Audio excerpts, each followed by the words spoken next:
নমস্কার বন্ধুরা, অনুভা রান্নাঘরে আরো একটি নতুন রেসিপিতে সবাইকে স্বাগত জানাচ্ছি।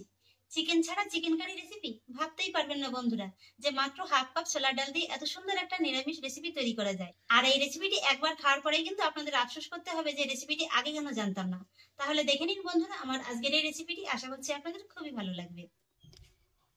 বন্ধুরা, আজকের এই রেসিপিটির জন্য এখানে আমি হাফ কাপ ছোলার ডাল 3 ঘন্টা আগে খুব ভালো করে ধুয়ে ভিজিয়ে রেখেছিলাম। আর এই 3 ঘন্টা ভিজিয়ে রাখার ফলে দেখুন ডালটা কিন্তু একেবারে খুব সুন্দরভাবে ভিজে গিয়েছে। আর এইভাবে একটু ডালটা 3 থেকে 4 ঘন্টার মতো ভিজিয়ে রাখলে কি হয়, ডালটা পেস্ট করতে খুবই সুবিধা হয়। এবার আমি ডালটাকে পেস্ট করে নেব, আর সেই জন্য একটি মিক্সিং জারের ভিতরে আমি ডালটাকে দিয়ে দিচ্ছি। সেই সঙ্গে দিয়ে দিচ্ছি 2টো কাঁচা পাকা লঙ্কা, আর দিয়ে দিচ্ছি হাফ ইঞ্চি পরিমাণে 2 টুকরো আদা। এবার আমি ডালের ভিতরে খুবই সামান্য একটু জল দিয়ে ডালটাকে খুব ভালো করে পেস্ট করে নেব। ডালটাকে আমি খুব সুন্দর করে পেস্ট করে নিয়েছি। এই যে দেখুন, ঠিক এইভাবেই একেবারে মিহি করে পেস্ট করে নিতে হবে। এবার চলে এলাম বন্ধুরা রেসিপির মূল পর্বে। গ্যাসের পরে একটি ফ্রাই প্যান বসিয়ে দিয়েছি, আর প্যানে দিয়ে দেব 1 টেবিল চামচ সাদা তেল। তেলটাকে আমি খুব ভালোভাবে গরম করে নিয়েছি। এবার তেলটাকে আমি একটু প্যানের গায়ে ভালো করে ছড়িয়ে নেব, আর তারপরে এই গরম তেলের ভিতরে আমি অ্যাড করব হাফ কাপ মতো বেসন। বন্ধুরা, এই রেসিপিটাতে বেসনটাকে এইভাবে একটু হালকা করে একটু ভেজে নিলে কিন্তু রেসিপিটা খেতে খুবই ভালো লাগে। এবার লো ফ্লেমে এই বেসনটাকে আমি 2 থেকে 3 মিনিটের মতো একটু ভেজে নেব।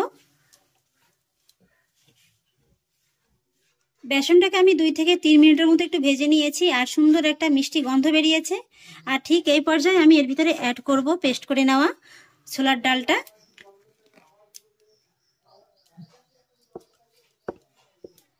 ডালটা দিয়ে দেওয়ার পরে এবার আমি এর ভিতরে অ্যাড করব হাফ চা চামচ লবণ, হাফ চা চামচ হলুদ গুঁড়ো, আর দিয়ে দেবো 1 চা চামচের 3-এর 1 ভাগ মতো লাল লঙ্কার গুঁড়ো।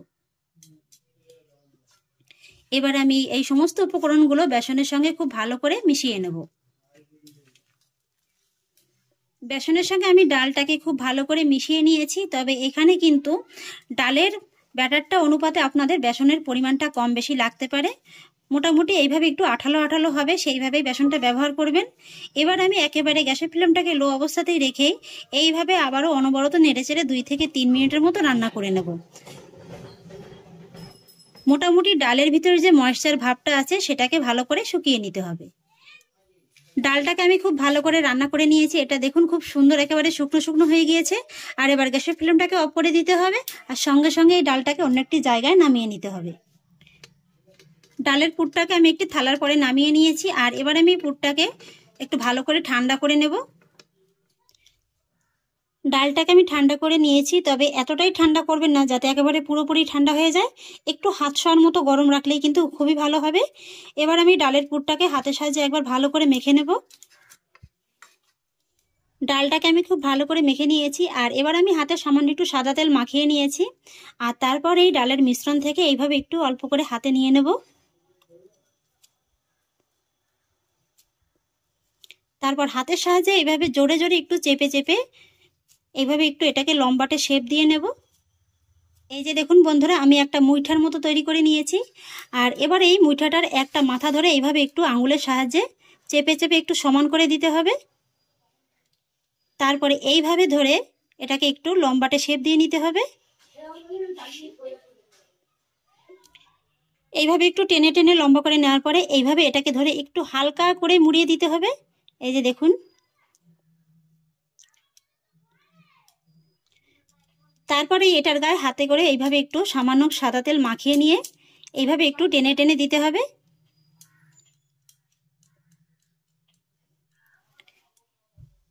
এই যে বন্ধুরা দেখুন, আমি একটা তৈরি করে নিয়েছি। আর এটা দেখতে কিছুটা চিকেন লেগ পিসের মতো লাগছে না? অবিকল তো একেবারে চিকেন লেগ পিসের মতো দেখতে হবে না, তবুও চেষ্টা করছি যতটুকু হয়। দেখতে দেখুন বন্ধুরা কতটা সুন্দর লাগছে। একটি প্লেটের পরে রেখে দেব। হাতে আরো একটু সাদা তেল মাখিয়ে নিলাম। এবার আমি অন্য আরেকটা শেপ দিয়ে নেব। এবার কিন্তু পরিমাণে একটু অল্প নেব। এটা সম্পূর্ণ সোজা একটা শেপ। এই যে এইভাবে ধরে একটু হাতের সাহায্যে চেপে চেপে একটু চ্যাপটা করে নিলেই হয়ে যাবে। চিকেনে তো এক রকমের শেপ হয় না, বিভিন্ন রকমের শেপ হয়, সেইভাবে আপনারা বুঝে শুনে শেপটা দিয়ে নেবেন।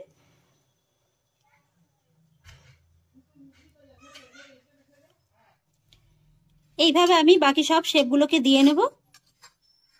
এই যে দেখুন বন্ধুরা, একটা একটা করে আমি বিভিন্ন শেপ দিয়ে নিয়েছি, আর দেখতে দেখুন বন্ধুরা কতটা সুন্দর লাগছে। এবার আমি ছোট একটা বাটির ভিতরে নিয়ে নেব উঁচু উঁচু 2 চা চামচ আটা। তার ভিতরে দিয়ে দেবো সামান্য একটু জল। এখানে আমি আটা দিয়ে একটি পাতলা ঘোল তৈরি করে নেব। এবার আটাটিকে আমি জলের সঙ্গে একবার ভালো করে মিশিয়ে নেব, যাতে করে এর ভিতরে যেন কোনো রকমের কোনো লাম্পস না থেকে যায়। আটার ঘোলটিকে আমি রেডি করে নিয়েছি, আর এই যে দেখুন বন্ধুরা, এটাকে কিন্তু এরকমই পাতলা করে তৈরি করে নিতে হবে। আর এবার আমি বাটিটাকে একটা সাইডে সরিয়ে রাখবো। আর এবার রান্না করার জন্য কড়াইতে দিয়ে দেবো সাদা তেল। তবে হ্যাঁ বন্ধুরা, তেলটাকে কিন্তু খুব ভালোভাবে একেবারে গরম করে নিতে হবে। আর এবার আমি যে আটার ঘোলটি রেডি করে রেখেছি, সেই ঘোলের ভিতরে এইভাবে যে চিকেনের টুকরোগুলো রেডি করে রেখেছিলাম, চিকেনের টুকরোগুলো দিয়ে দেব।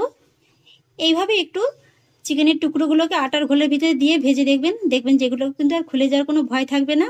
আর এইভাবে যদি না করেন, দেখবেন অনেক সময় এইভাবে ডালের পকোড়া বা বড়া ভাজার সময় কিন্তু খুলে যাওয়ার একটা ভয় থাকে, সেক্ষেত্রে কিন্তু রেসিপিটা ভালো হয় না। এইভাবে একটু আটার ঘোলের ভিতরে চুবিয়ে নিলে কিন্তু আর ভেঙে যাওয়ার কোনো ভয় থাকবে না। আর এগুলো ভাজার সময় তেলটা কিন্তু অবশ্যই খুব ভালোভাবে গরম করে নিতে হবে।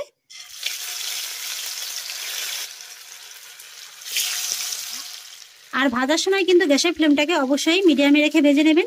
খুব হাই ফ্লেমে যদি ভাজেন তাহলে এটা উপর থেকে পুড়ে যাবে, আবার লো ফ্লেমে যদি ভাজেন সেক্ষেত্রে কিন্তু তেলটাকে খুব বেশি টেনে নেবে।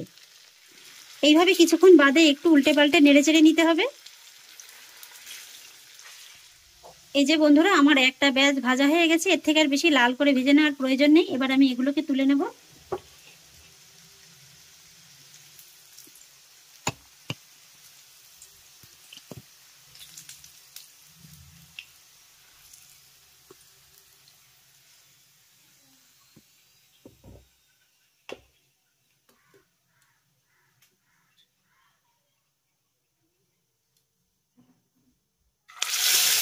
এবার বন্ধুরা, গ্যাসে আমি আরেকটি কড়াই বসিয়ে দিয়েছি, আর কড়াইতে দিয়ে দিয়েছি ভেজে নেওয়া সেই তেলটা। এবার আমি এই তেলটাকে খুব ভালো করে গরম করে নিয়েছি, আর তারপরে এই গরম তেলের ভিতরে ছেড়ে দেবো মিডিয়াম সাইজের 3টি আলু। আমরা সাধারণত মাংস রান্না করার জন্য যেরকম আলুটা কেটে থাকি, আমি এইভাবে দেখুন আলুটাকে কেটে নিয়েছি। এবার আলুর ভিতরে দিয়ে দেবো সামান্য একটু হলুদ গুঁড়ো আর একটু লবণ। এবার আলুটাকে আমি খুব সুন্দর করে একেবারে লাল করে ভেজে নেব। আর এবার আলুটা ভাজা হতে হতে সেই ফাঁকে আমি একটি মশলা রেডি করে নেব। নিয়ে নিয়েছি ছোট একটি মিক্সিং জার, যার ভিতরে দিয়ে দেবো 1/2 ইঞ্চি পরিমাণে 4-5 টুকরো মতো আদা, 1 টেবিল চামচ চীনাবাদাম, এখানে আমি ভাজা বাদামটাকে অ্যাড করলাম, আর দিয়ে দেবো 2 টেবিল চামচ পোস্ত দানা। এবার আমি মশলার ভিতরে সামান্য একটু জল দিয়ে খুব ভালো করে পেস্ট করে নেব। আলুটাকে আমি খুব সুন্দর করে ভেজে নিয়েছি, আর এবার আমি আলুটাকেও তুলে নেব।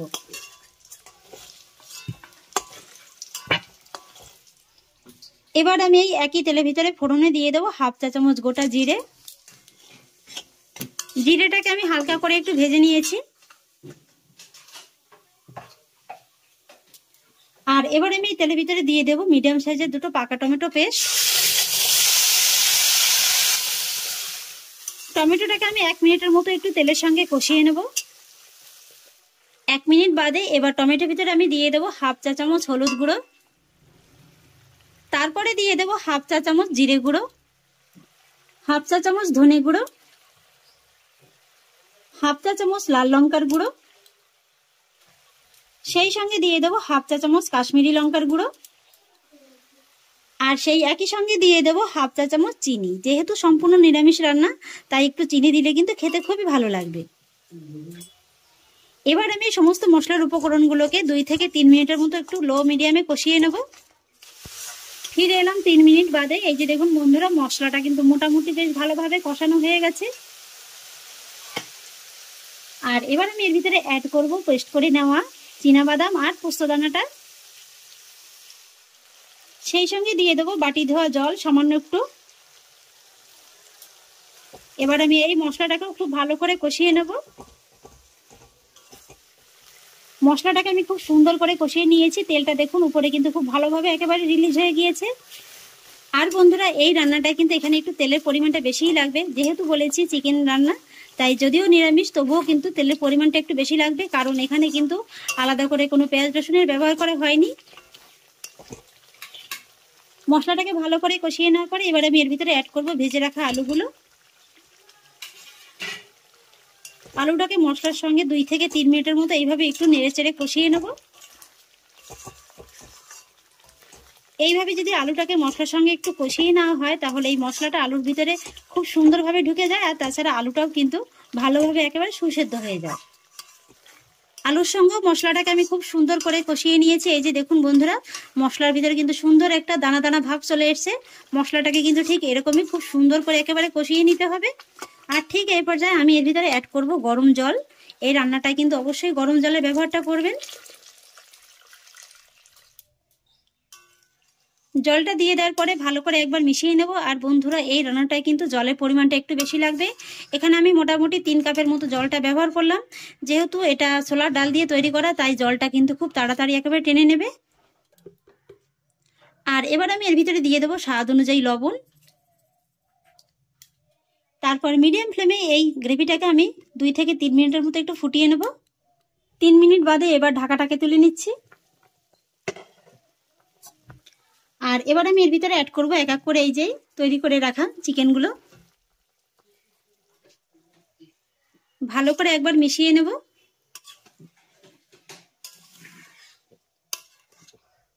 আর এবার মিডিয়াম হাই ফ্লেমে আরো 4 থেকে 5 মিনিটের মতো এটাকে আমি রান্না করে নেব। ফিরে এলাম 5 মিনিট বাদে।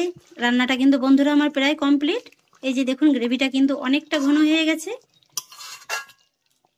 আর এবার আমি রান্নার ভিতরে অ্যাড করব হাফ চা চামচ গরম মশলা গুঁড়ো,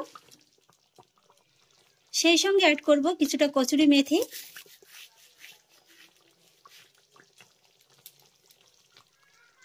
আর অ্যাড করব 1 চা চামচ ঘি। যেহেতু নিরামিষভাবে করছি তাই ঘিটা একটু শেষের দিকে দিলাম, তবে আপনারা অপছন্দ করলে কিন্তু স্কিপ করে যেতে পারেন। এবার আমি সমস্ত উপকরণগুলোকেও একবার ভালো করে মিশিয়ে নেব। ব্যাস বন্ধুরা, আমার রান্নাটা একেবারে কমপ্লিট। এবার আমি গ্যাসের ফ্লেমটাকে অফ করে দেব। আর তারপরে এই রান্নাটাকে 5 মিনিটের মতো স্ট্যান্ডিং টাইমে রেখে দেব। কিছুক্ষণ স্ট্যান্ডিং টাইমে রেখে দেওয়ার পর আপনাদের দেখিয়ে দিচ্ছি। এই যে বন্ধুরা, নিরামিষ চিকেনটাকে আমি একটি সার্ভিং বলে সার্ভ করে নিয়েছি। কি বন্ধুরা, দেখে কি বুঝতে পারছেন যে এটা সম্পূর্ণ মাংস ছাড়াই একটা নিরামিষ রেসিপি। আশা করছি বন্ধুরা আমার আজকের এই নতুন রেসিপিটি আপনাদেরও খুব ভালো লেগেছে। যদি ভালো লেগে থাকে তাহলে আমাকে অবশ্যই একটা লাইক এবং কমেন্ট করবেন, সেই সঙ্গে বন্ধুদের সঙ্গে শেয়ার করবেন। আর প্লিজ বন্ধুরা, যদি আমার পরিবারের নতুন সদস্য হয়ে থাকেন তাহলে একটা সাবস্ক্রাইব করে পাশে থাকা বেল আইকনটি প্রেস করে দেবেন। ফিরে আসছি এরকমই পরের অন্য কোনো নতুন রেসিপি নিয়ে। সবাই ভালো থাকুন, সুস্থ থাকুন, ধন্যবাদ।